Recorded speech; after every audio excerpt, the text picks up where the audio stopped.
Hey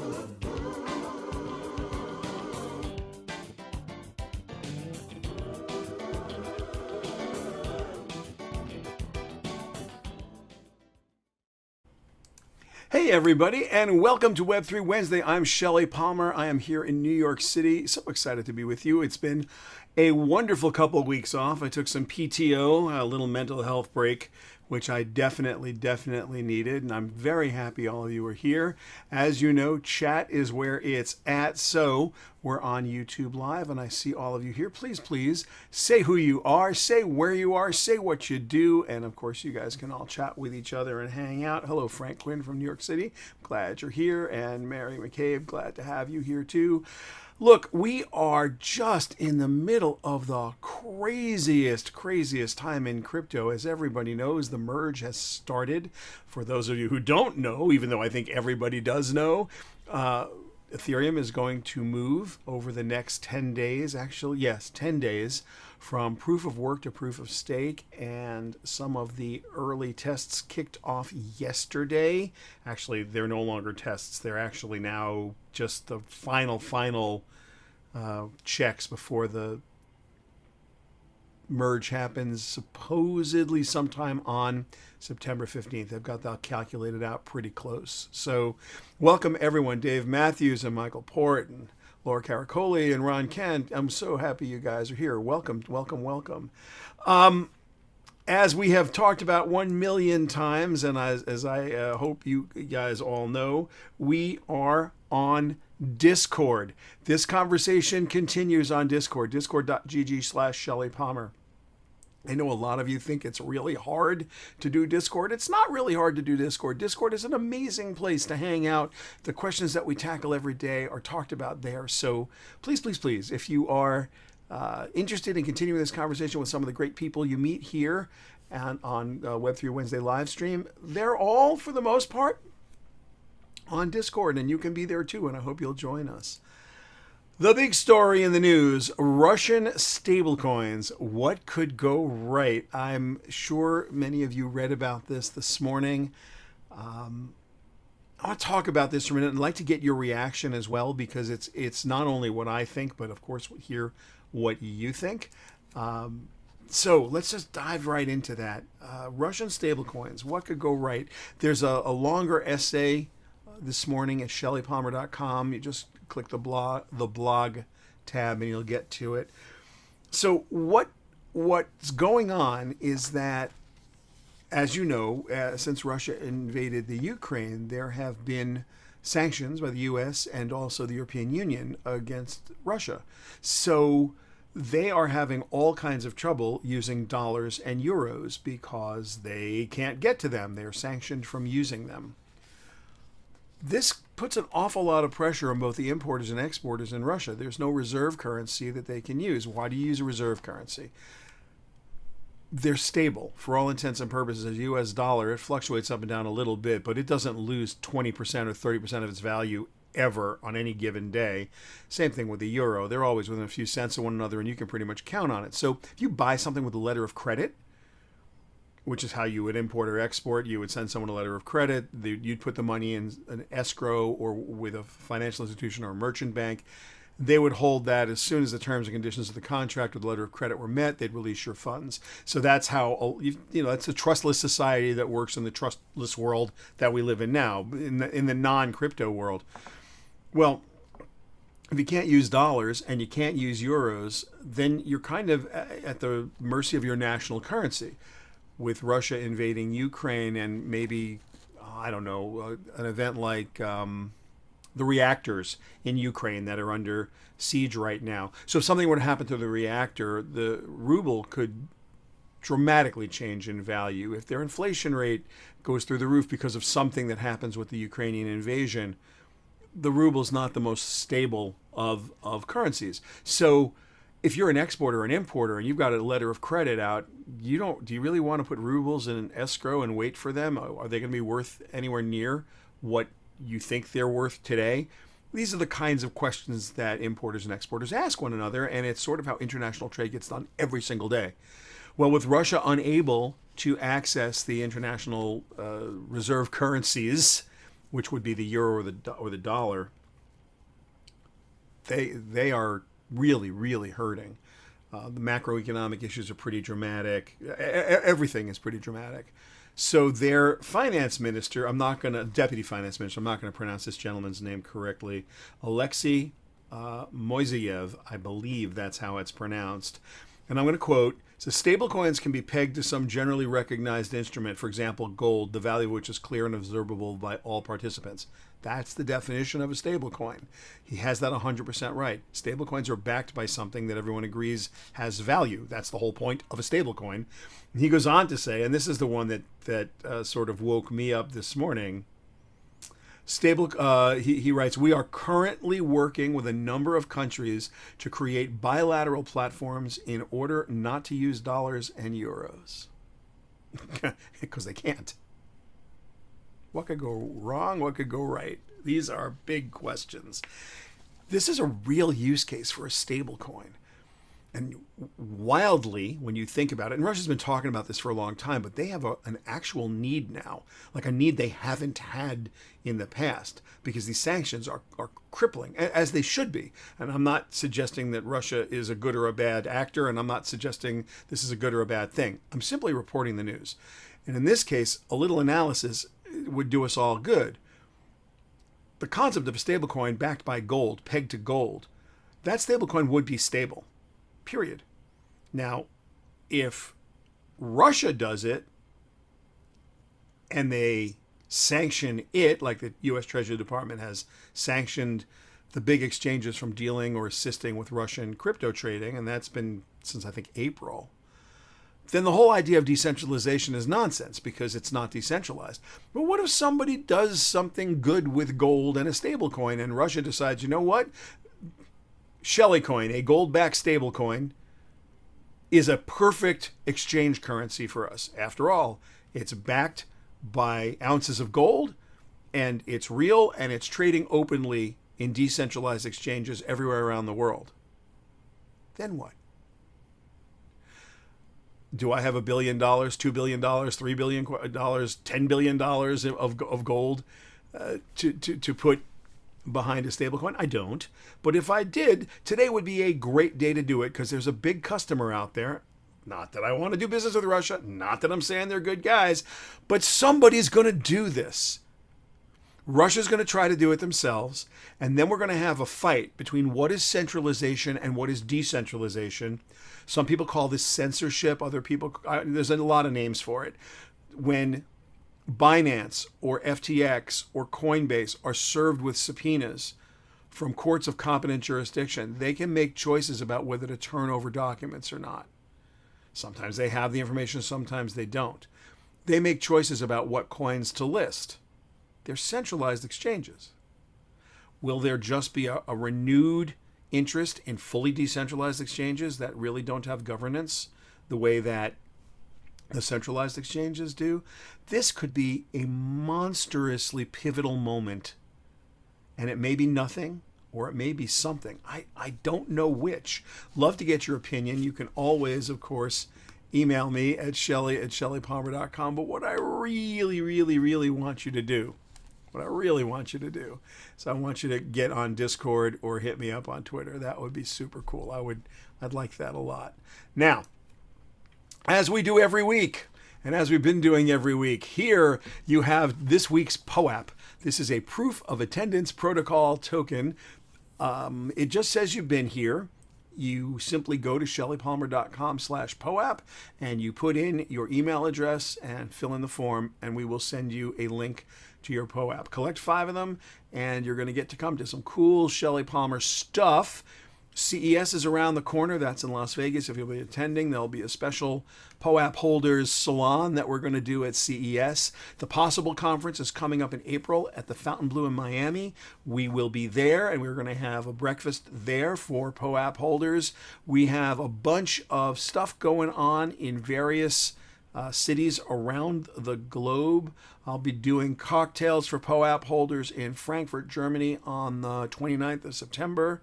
At a sports conference there. If you're a POAP holder, you will get a notice about it.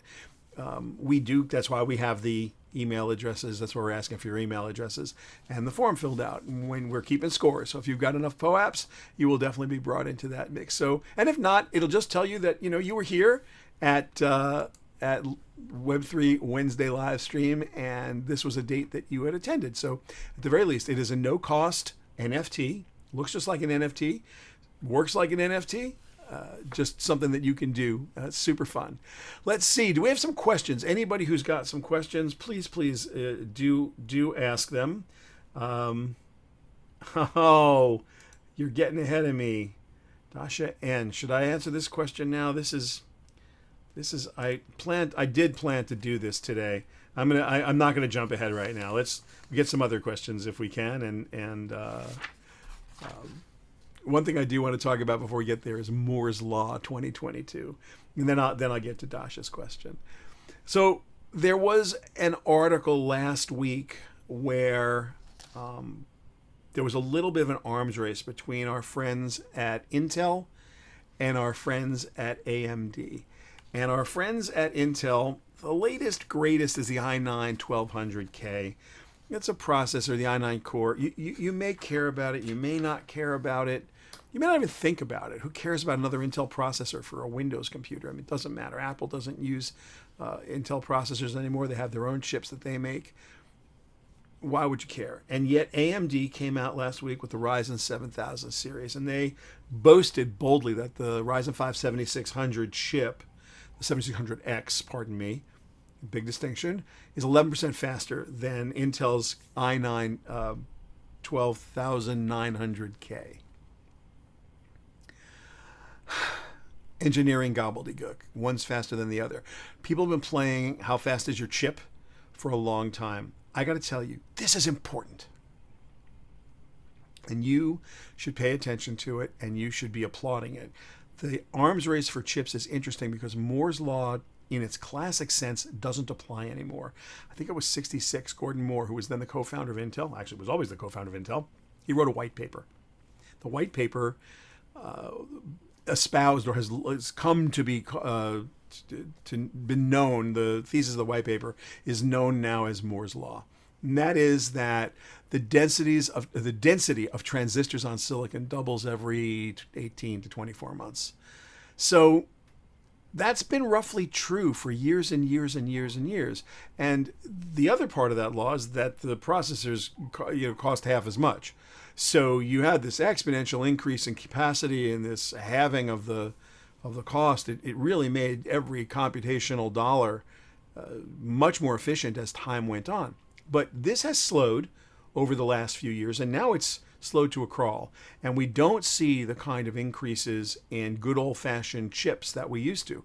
Most of this is because the technology has taken silicon processors about as far as they can go in current science. What will replace it? Some people say quantum computing will replace it. Others say that's too complicated yet. But one way or the other, Moore's Law is not true in the same sense that it was. We're not seeing chips that are twice as fast and cost half as much every 12 to 18, 24 months. But what we are seeing is incremental increases. And this is the part that I want to make sure everybody understands. Incremental innovation, stuff you don't see coming. It's like Apple's going to have a big announcement today. What are they going to announce? They're going to announce iOS 16. How different is it from iOS 15 or iOS 14? It's incrementally different. How different will the new iPhone be? Incrementally better. A little better screen, a little faster processor, a little more battery life. Yeah, little. Just a little. But if you could get 1% better every day at anything you do, in a very short period of time, you'd be the best in the world at it. Little incremental increases in our world matter, really matter. And I just laughed when I saw this particular very old school, old guard competition. Oh, our chip is faster than yours. It's like, yeah, your chip is faster. That's amazing. And be it ever thus, keep going, and just keep going, and it's going to work. Just innovate every day, and an incremental change is a great change. There's nothing wrong with incremental change, and it should be applauded. It should be applauded loudly. Now, so all of you, I am getting crazy now. See that at Shelly Palmer thing on the bottom of the screen? Now at the top of the screen and the bottom of the screen. If you've got a Twitter account, forget about, like subscribing to the YouTube channel or smashing the like button or any of that stuff or the notification button, which you're welcome to do. It is YouTube, for example. However, folks, you all have Twitter accounts. No one ever tweets. Tweet something. Say something amazing about Web3 Wednesday live stream, or say something terrible about it. I don't care what you say about it. Say something good, say something bad, but right now, tweet something. Take a screenshot, not of this. Wait, let me just put it's me again.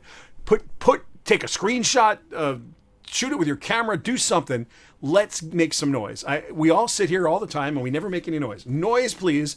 Asking for noise on purpose, because we need some noise. So please, please, please, at Shelly Palmer. I leave that up the whole time. So, that's there for your pleasure. All right, let's get into one of the other super fun news stories of the day.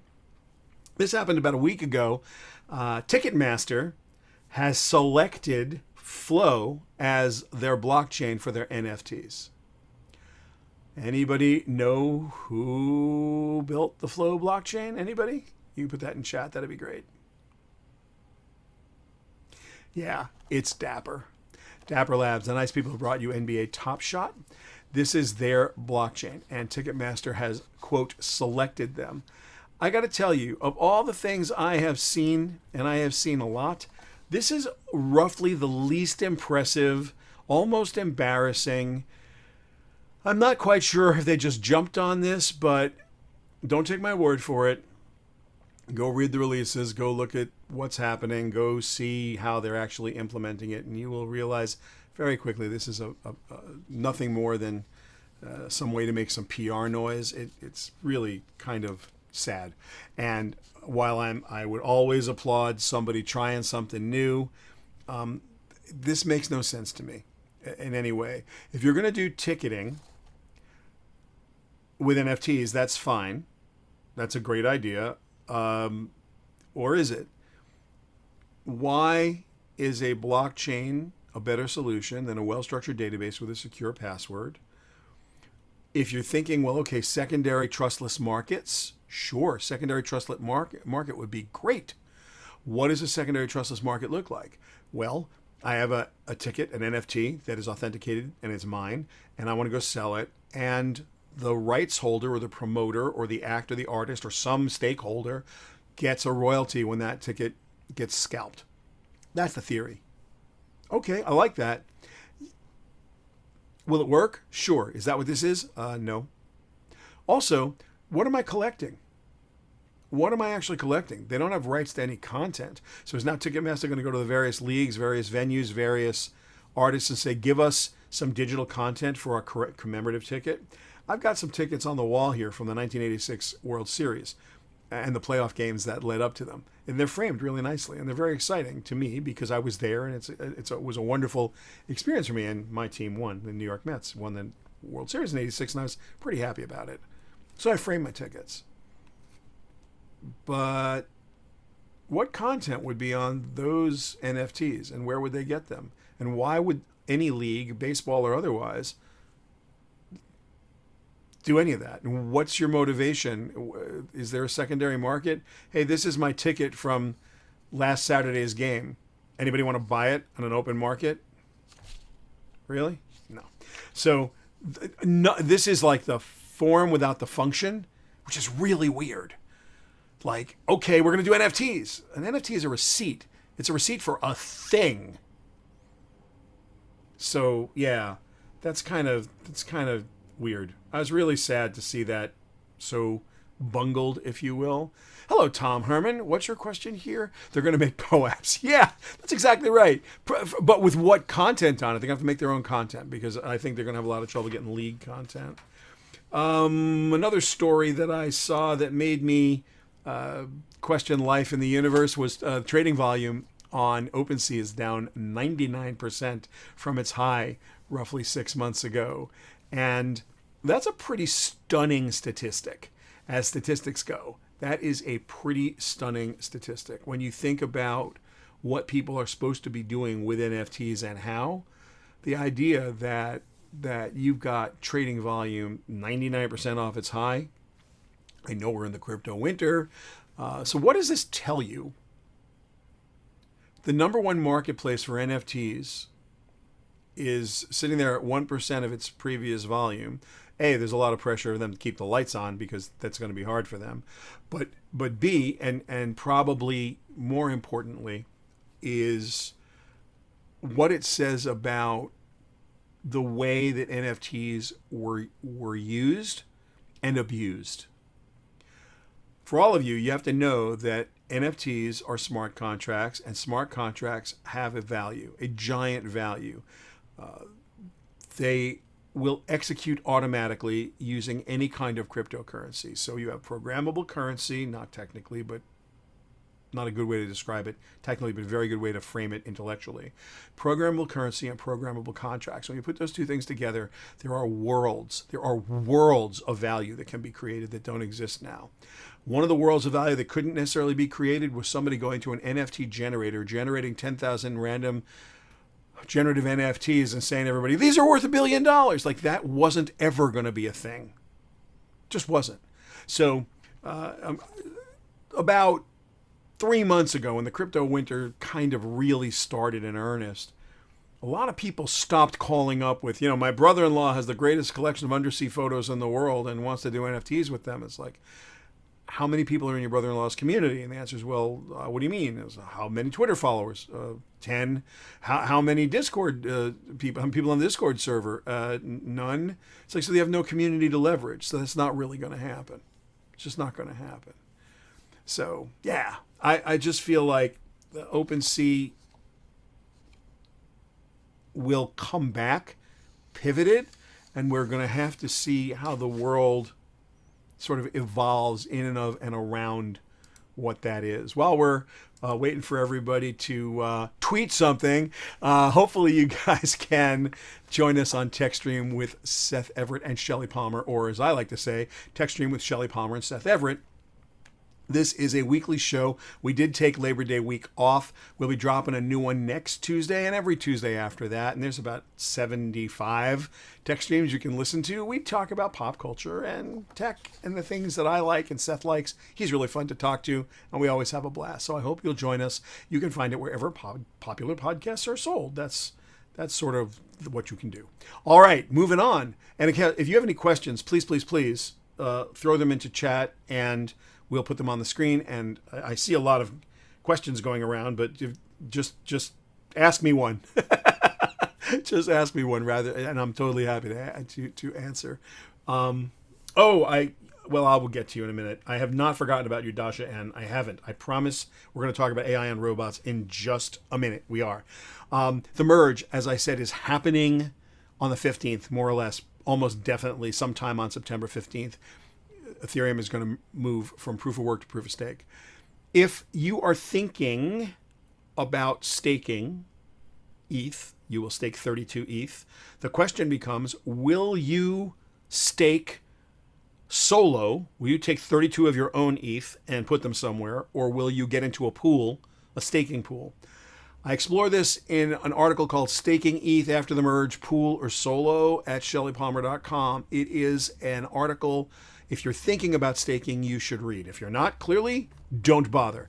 In reality, because you're going to take 32 ETH, assuming that Ether gets up to, call it $2,000, which is where it'll probably find itself in the next couple of weeks. I think it's at, what is it, at 1,500 today? 1,600 today? I have to look. I never talk about this. I never talk about the actual dollars when we are on the air, but let's look at the actual dollars real quick.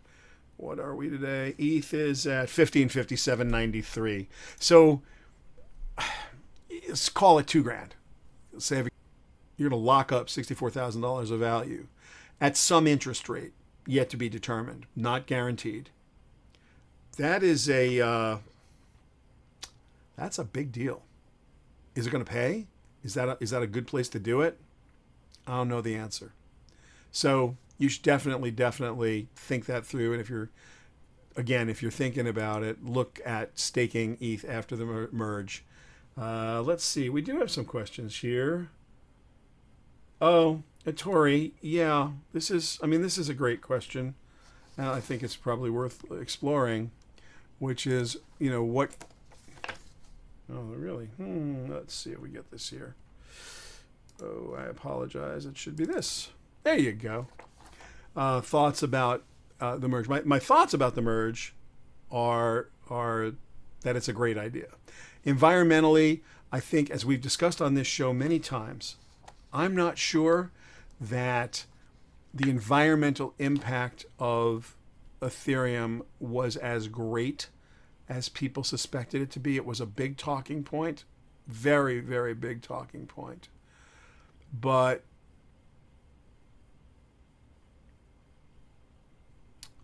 we live in a world that has power grids that are built very specifically to have a base load, and every miner was just in the business of making as much use of renewable energy and the cheapest possible energy sources they could find, because they were selling their ETH every day.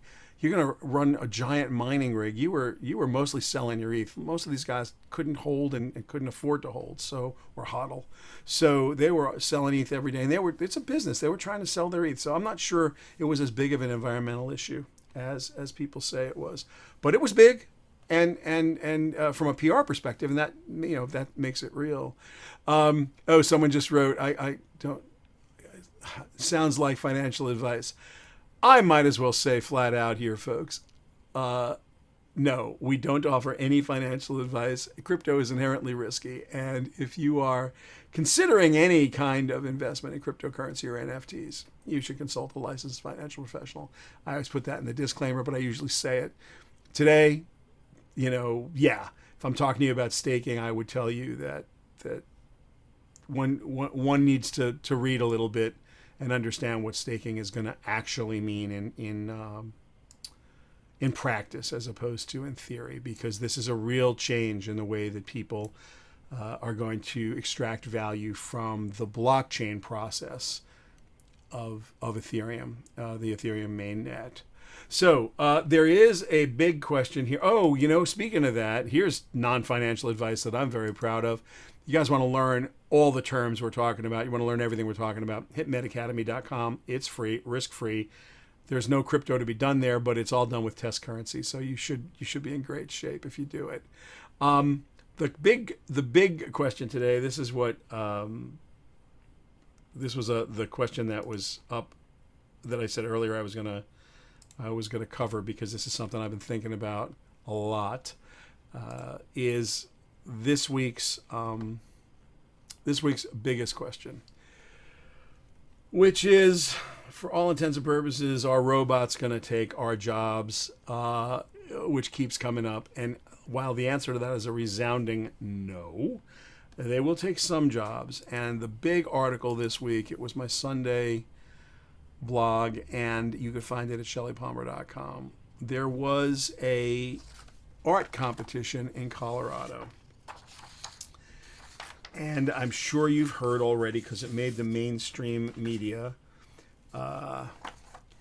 Theater d'Opera Spatial, Jason M. Allen's piece, the Colorado State Fair Fine Arts Competition. And in the category of digital arts / digitally manipulated photography, it won first prize. This is the first prize post.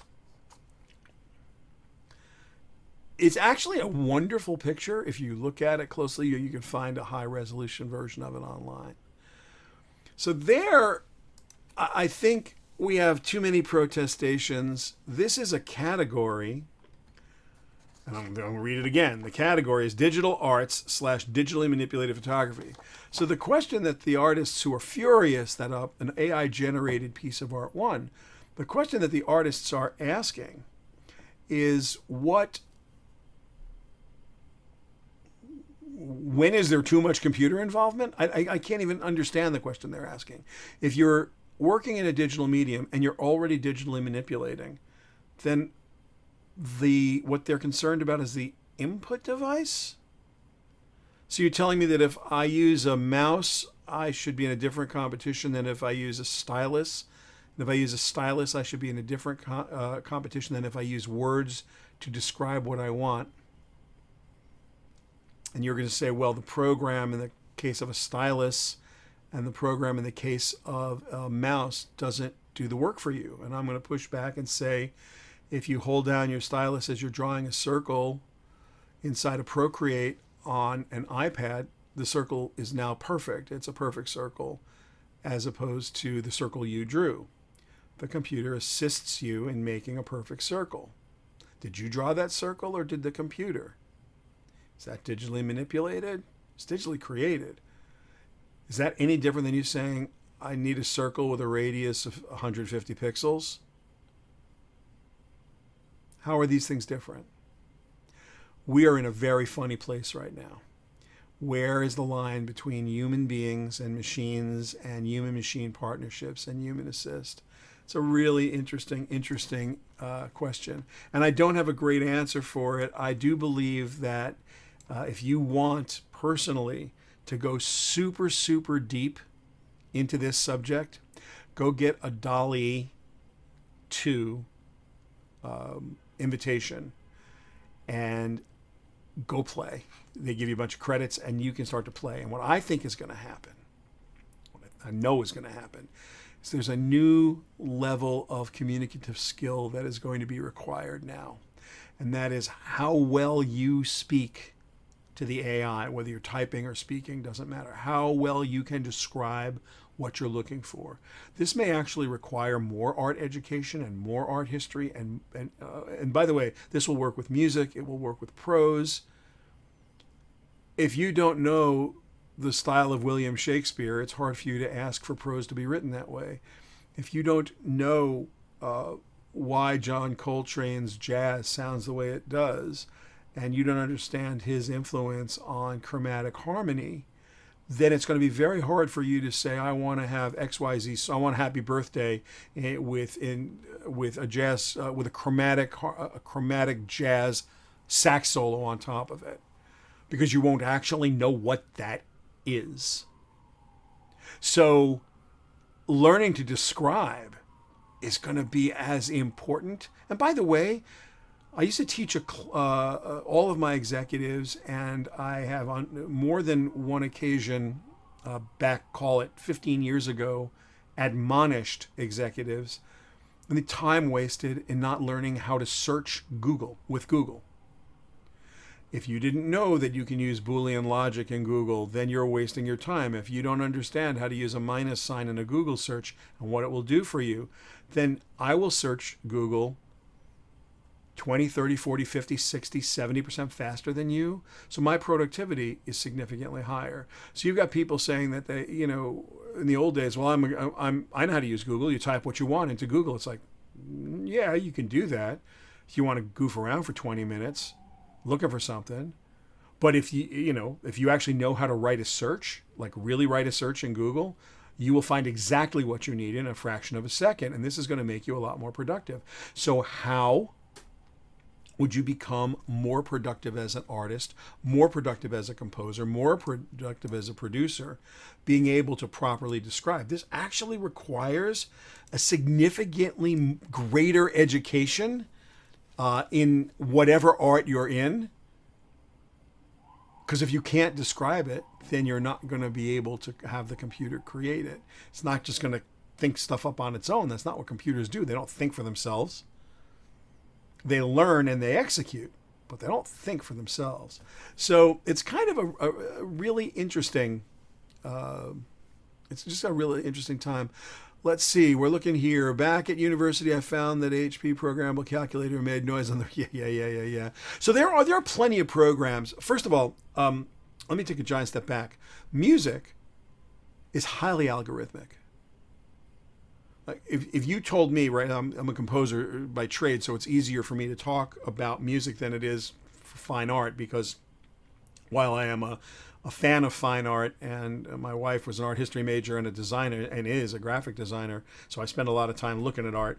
I'm not a fine artist, but I can tell you, so I won't make a blanket statement about the algorithmic nature of brushstrokes, or how you paint like Picasso, how you paint like Matisse, how you paint like Monet, because there are tools and techniques that you use, just like any style, to knock off that style of painting. And some people are great at it and some people aren't. But musically, if you say something has to have a jazz feel, a very specific set of rules that make something sound like jazz versus rock and roll versus rockabilly versus mainstream jazz versus cool jazz versus, you go down the list of things. It could be exactly the same chords, but you will approach those algorithmically differently. You will change where the emphasis on the beats are. You will change the kind of instrumentation and orchestration you might use. Like, there are things, and they're well understood. It's not like you have to go and like look this up somewhere. Anybody schooled in the art, sit down and say, oh, I have to do this with a classical vibe. That means straight eighth notes. That means down the list. You can write these rules down very, very easily. And a computer could easily follow them. And there are plenty of programs like that. What makes some of the programs out there, what OpenAI and DALL-E and Midjourney so interesting, is that when you describe stuff, they've already had so much training that they know what you mean. Wow, that's amazing. So should humans be concerned about it? Quick aside, quick story, and then we'll wrap up today. So I started my career as I said, as a composer, producer of music for television and radio. I did a lot of TV themes, a lot of radio jingles and TV jingles, and a bunch of news music. But the thing I don't even want to say this because it sounds egotistical. The thing I was famous for was I was one of the very first electronic musicians in the Union in New York. So I got my first synthesizer when I was roughly 12 years old. They were brand new, and I really woodshedded. Yeah, I had a classical training on woodwinds and percussion and keyboard. Mom and dad owned music stores, so I was pretty deep into classical music. I was pretty deep into big band. But when the first electronic musical instruments showed up, I obtained one almost immediately in 1970 and 69, 70. So I was really deep into it. By the time I was a working musician in New York, every single day I was going with a monstrous rig. I had Moog synthesizers and some ARPs, and later in the day some EMUs and what have you. I was in the Union, and I used to only play union gigs. That was a lot of commercials and a lot of studio work. And there was a contract, and there was a very specific set of rules about doubling, meaning that if you're a violin player, a trick is that a producer would hire 12 violin players and have them play the part twice, so it would sound like 24 violin players. Well, the violinists like to get paid 2 times for that, because otherwise you would have had to hire 24 violinists. Now, if you were smart, you hired 4 violinists and had them play 6 times, and you had the same 24-person string section. The union frowned on that, so they wanted the violinists paid 6 times if you were going to do that.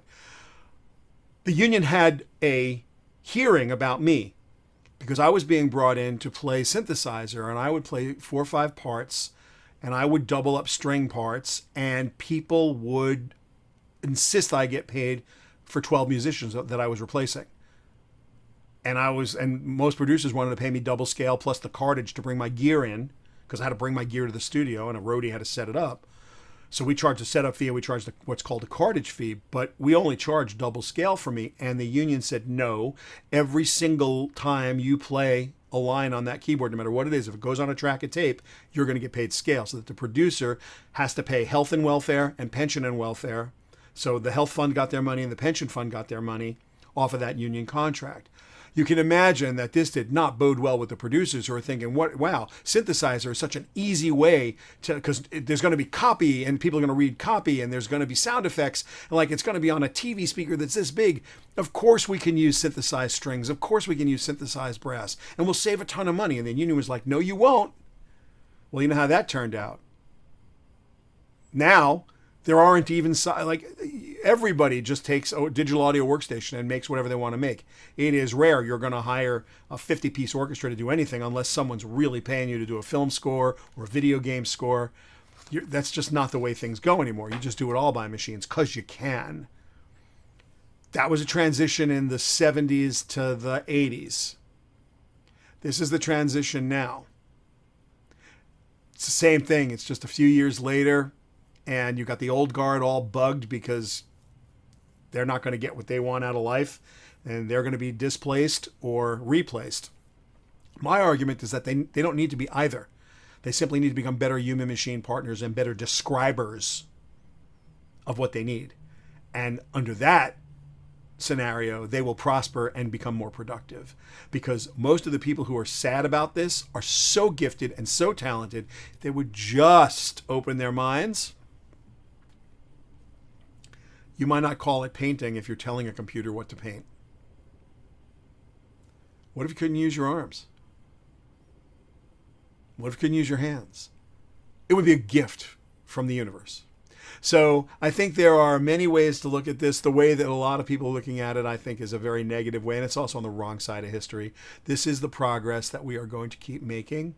It's going to happen no matter what.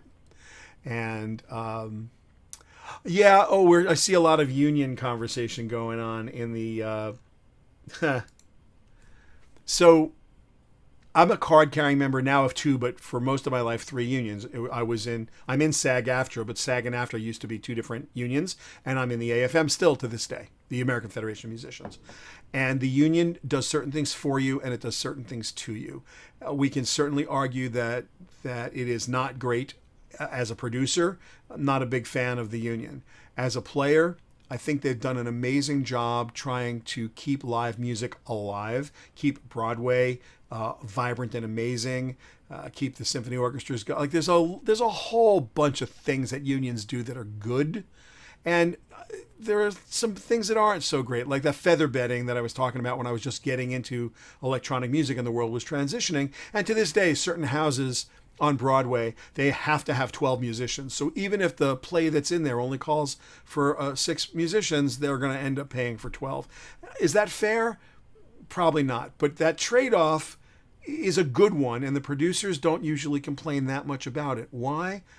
Because it's not like the musicians, the actual players, are sitting in palatial mansions with a couple $100 an hour that they're making, if they're making that. It just isn't. So this is the unions do serve a purpose. They serve it for actors and actresses for sure, and they serve it for musicians. These are people who cannot do business by themselves. Most musicians, most artists are kind souls who don't have a whole lot of business acumen, who spend their time making art that enriches all of us. So the unions that protect them, I have a lot of love for. Do I have a lot of love for the unions that protect the train conductors? I kind of do, not because I feel like train conductors should make $100 an hour, although nowadays they probably should, just because the nature of not being able to bargain for yourself, the ability, the ability of the union to make you not feel powerless every day that you go to work is pretty good as a worker. It's just it's good for the workers. Is it abused? You bet it is. I could argue both sides of this. I'm simply saying from my experience, back in the day, the unions were more helpful than hurtful. I can't speak for today. Certainly collective bargaining isn't as evolved as it could be. And I think the system, like all systems that are it served a purpose for a time, probably needs to be looked at again, something that's out of our control. So anyway, the point of the story was that back in the day, the old guard was flipped out about my new technology. And today, people are flipped out about new technology. I think that's always going to be the case. I think people are always going to be there. So anyway, with that, as I say at the end of every show, and I hope one day I won't have to say it, people in the Ukraine are still under siege. And if you can find a way to help, I hope that you'll be able to do that. This is a vetted site. It takes you to NBC, where you can, the NBC site has vetted charities that you can donate to, and I hope you will do that, because the people in the Ukraine are really, really hurting right now. This is my favorite time of the year, my favorite time of the day, my favorite time of the week, my favorite time always. It's always such a great pleasure to have all of you with me. I will be back next week. We're going to talk deeply about the merge next week, because the merge is going to be what is happening. Once again, this was not financial advice.